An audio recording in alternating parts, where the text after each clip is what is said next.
So the question that many people want answered is whether you should only give a ranking to a certain number of candidates and leave the remaining ballot boxes blank, or whether you should give a number to every candidate. Now, the answer to this is not black and white as many people claim it to be and as many others would like it to be. Because in my view, you are damned if you fill out the ballot paper in full and you are damned if you don't. To explain the different methods of voting, I'm going to use voting in the European elections in the Midlands North West constituency as an example. So in this constituency, there are 5 seats that need to be filled with 27 candidates running in this constituency. The question that many people ask is whether you should give all 27 candidates a ranking. The first point to note is that regardless of whether you just give a vote to 1, 2 or 3 candidates, 5 seats must be filled.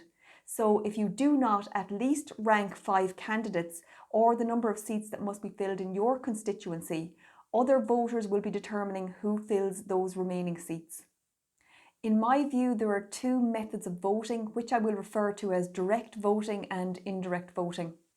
So if you decide to give all 27 candidates a ranking, you are directly helping to decide who gets every seat, because as I said earlier, when you give more than one candidate a vote, you are instructing the person counting the votes that if your preferred candidate is eliminated or elected with a surplus of votes, you want your vote to be transferred to your second choice candidate and so on.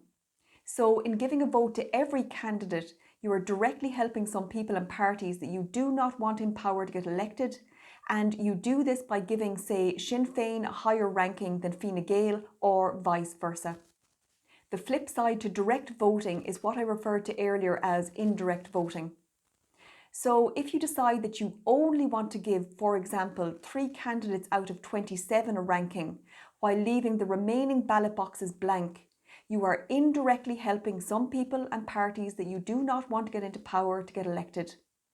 The easiest way to understand this is, say you intend to give the Irish Freedom Party, Ireland First, the Irish People, Liberty Republic and the National Party your 1, 2, 3, 4 and 5 preference votes and then stop voting. Because you are not giving a ranking to, say, some independent candidates, this could mean that you are indirectly helping the likes of Sinn Féin get into power, because Sinn Féin may secure more 6th, 7th and so on preference votes from other voters.